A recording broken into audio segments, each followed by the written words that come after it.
Hey guys, how are we? Welcome to the weekly roundup. This is where we go over all the latest boxing news from around Australia and the world, just in time for the weekend. And it's interesting. Normally, the weeks always start just a little bit slow, and sometimes you get to sort of Wednesday, even Thursday, and you think, geez, there's not really much to report. And all of a sudden, it all happens, and we have a full list of stuff to report to you. So what this is just a quick overview of everything. It's nothing in depth. That takes place on other shows that we do, and of course all over the internet with other YouTube channels. This is just a quick overview for you, so you can go into the weekend with a full heads up. So here in Australia, for starters, we had the launch of The Gathering. Now this was in Adelaide in South Australia, and this is promoted by Sam Labruna Fight Night.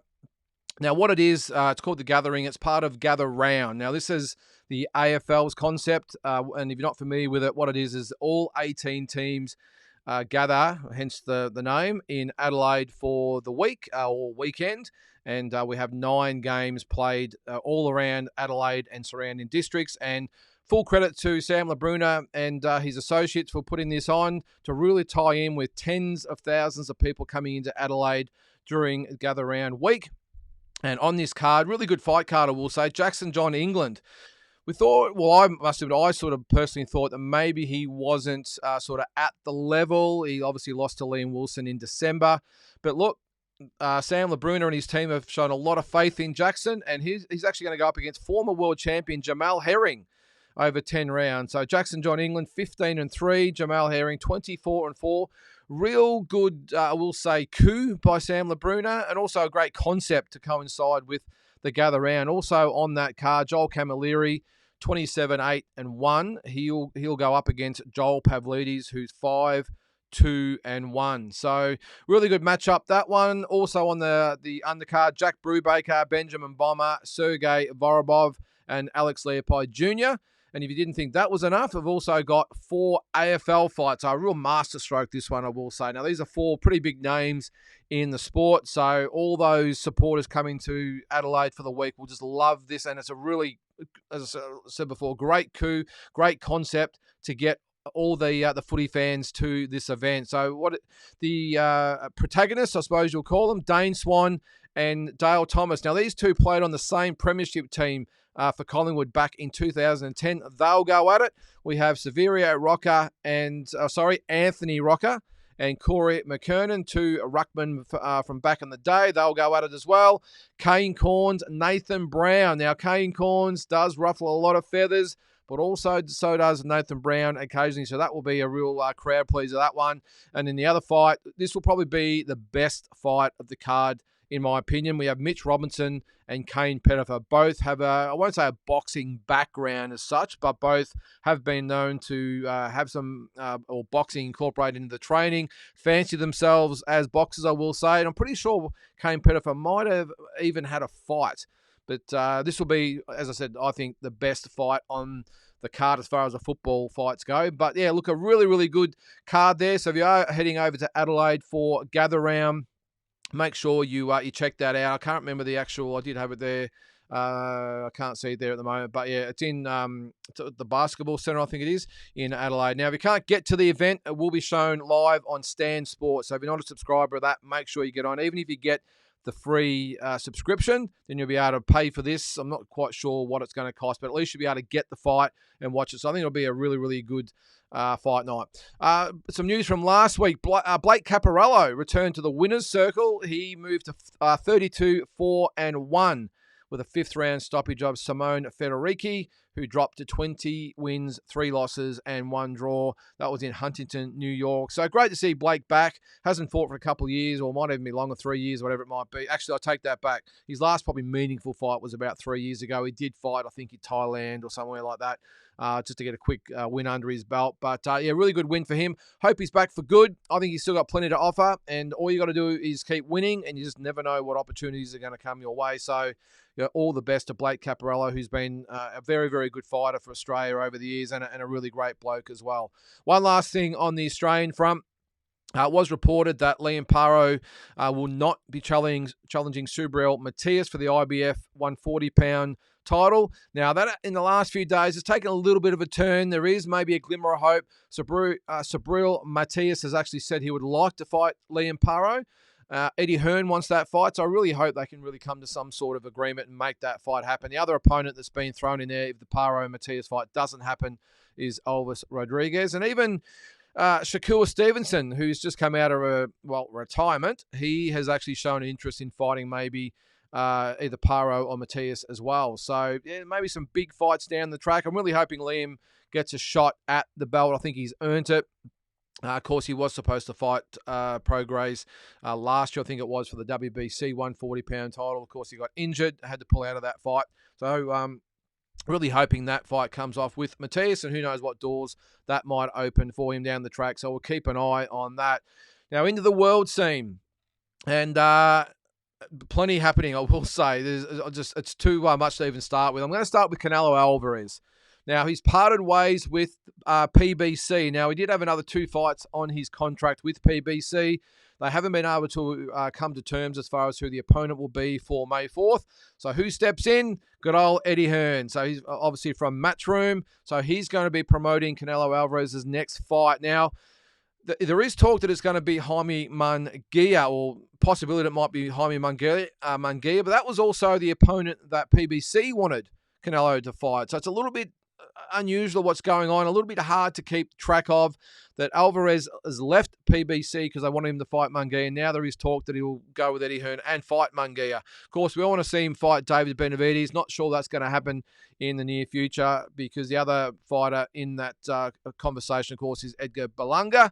He had a win last weekend as well. So plenty going on there. Looks like, in my opinion, it'll be Munguia in May and then Berlanga in September. I know we're again hoping it might be Terence Crawford, but Canelo has said he's not really interested in that fight. My tip for Crawford's next fight, fingers crossed, will be Tim Tszyu, hopefully in sort of June, July, August, which I think would be fantastic. Of course, Tim's got to get past Keith Thurman on the 30th of March first, but if he gets past that, who knows, we could be seeing Tszyu Crawford later in the year, and how good would that be? Not just for Australian boxing, but I think for world boxing, a real quality matchup. And in my opinion, still a bit of a flip of the coin. So we'll keep an eye on that. Plenty to play out. It's got to happen, I think, in the next probably week or two. We're only 8 weeks out from that fight. So they normally like no less than sort of 6 or 7 weeks. So again, expect that that news to break hopefully next week. The other thing that's happened this week is the Devin Haney, Ryan Garcia press tour. Now, they started in New York City, ended up in Los Angeles. I think the best way to describe this is just a circus, to be honest. I was really hoping that, I know they had a little bit to say at the first press conference to announce the fight. It's gotten worse. So they probably, look, the New York City one was heated, but expected. The LA one just was a farce. We had both teams, it went away from the fight, ended up being personal, insults being thrown each way. We had Devin Haney arguing with Garcia's mother. We had Bill Haney arguing with Garcia's dad. I think it was Henry. Just slurs being going both ways about hair pieces, and I think it was alleged that Bill Haney was a pimp, and all these just ridiculous things that were put out there. This is the really part of boxing these days that I hate. I really do. I understand there's got to be a little bit of back and forth. I understand there might be the odd shove here or there and, in your face. I understand it. I get it. But these two guys, and not just these two fighters, others have been guilty of it as well, just taking it way too far. Okay, yes, we want to see a little bit of hoo-ha, but end of the day, let's keep it focused on the fight. And to make things, well, I won't say worse, but even a little bit more comical, Oscar De La Hoya got home to Las Vegas, and if you follow him on social media, I think he's a little bit unhinged, just like his fighter Ryan Garcia is, because he had some set of bras doing all sorts of things. But anyway, that's a different story. I think Oscar's copped enough over the years. But Ryan Garcia himself, just to me, seemed totally unhinged. There was allegations that he might have been high on something. Who knows? He did admit that he does actually smoke weed and have a drink, and it's legal in America, so that's fine. But there are some serious concerns about his mental health. Is he in a good state of mind? Because some of the things that are coming out of his mouth and his body language and behaviour is not sort of conducive to someone that's just had a little bit of weed or some alcohol, I don't think. And Devin Haney actually accused him of being drunk at the press conference, which is another bizarre allegation as well. But Devin Haney, even though he was animated, I thought he spoke very well. And he did say he was a role model to young fighters, which I think he is. Ryan Garcia, I hate to say at this stage, he's anything but. So let's hope he gets his act together. I really want to see the fight. I just want Ryan Garcia to turn up in good mental and physical condition. So let's hope he gets things together in time for that fight in May. Another rumour getting around, Terence Crawford. Well, it's not really a rumour. He's now reportedly a free agent. The Spence rematch clause has passed, so he's now a free agent and to do what he wants. The rumour is that he's going to 154. It's not technically a rumour. I think we've been suspecting this is going to be the case ever since Canelo said he wasn't interested in fighting Crawford, and there's only one fighter at 154 worth fighting at this stage, and of course it's Tim Tszyu. Now, Tim's got to get past Keith Thurman. What will happen if he doesn't get past? Would Crawford fight Thurman? Who knows? But at this stage, I have no doubt with Crawford being the WBO welterweight champion, gets a free hit at the WBO 154-pound title. If he moves up to 154, he would become Tim's mandatory. So that fight will happen now. Just trying to put the months together. Tim, of course, fighting on March 30th. Terence Crawford last fought in July. So if you look at it around about a year, could it happen in July, maybe worst case August? That would sort of fall into a good time frame, I think, for Tim Tszyu. It would give him sort of 4, maybe even 5 months in between fights. Terence Crawford gets his 12 months. So for me, the gut feeling says all things point to Crawford Tszyu if Tim can get over Keith Thurman on the 30th of March. So hopefully that will happen. On to some news from last weekend. Takuma Inoue stopped Jerwin Nkaha for the WBA bantamweight title. That was in defense of that title. Also on the undercard, Junto Nakatani had a 6-round stoppage of WBC bantamweight champion Alexandra Santiago to lift that belt.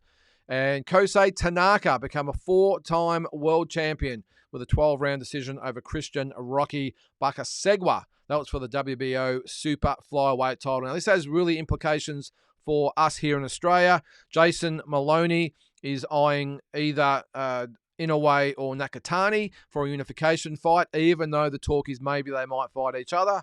So we'll see what happens there. And Tanaka is being targeted by Andrew Maloney, who want to crack at that WBO belt. So again, we'll see what happens there over the next couple of months. Last weekend, as I said, Edgar Berlanga improved to 22-0 with a 6-round stoppage of the very overmatched, I thought, Padraig McCrory. He dropped to 18-1 in Orlando, Florida. Now, a thing to come out of that fight, it was announced after that Berlanga would become Canelo's WBA mandatory. Well, that's not the case. Apparently, he's now the mandatory for the WBA regular champion, David Morrell. Now, good luck if you can keep track of this.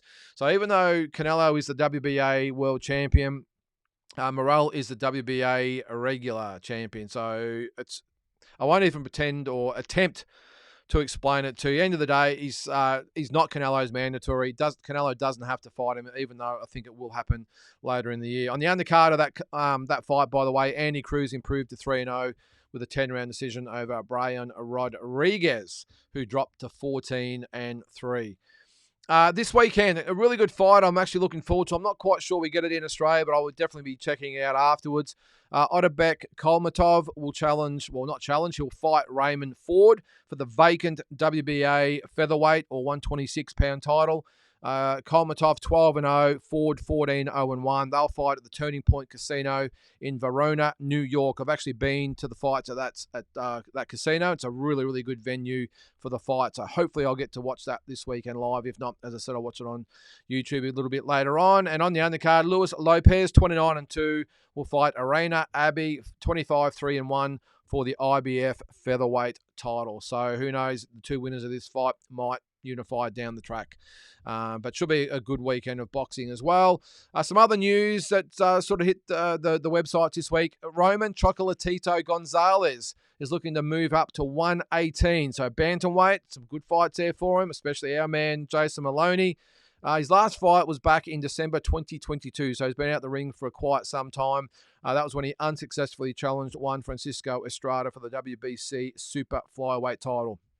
So I'm not quite sure how much Gonzalez has got left, but geez, that would be a great fight if he moved up and fought Jason Maloney, or one of those other guys in Inoue and Nakatani. So maybe some big fights to be made down the track. Another fight that's been made, and it's only a week or so away. Of course, Anthony Joshua and Francis Ngannou fight next weekend. I'll make sure I report on that next week. But Israel Madrimov, 9-0-1, will fight Magomed Kurbanov, 25-0 on that undercard for the vacant WBA 154-pound title. That's, of course, been stripped from Jamal Charlo. So, again, another possible opponent for Tim Tszyu down the track, or maybe Fundora if he wins the WBC bout. So lots of implications there, but really good to see another quality fight added to that March 8 Joshua and Ngannou undercard.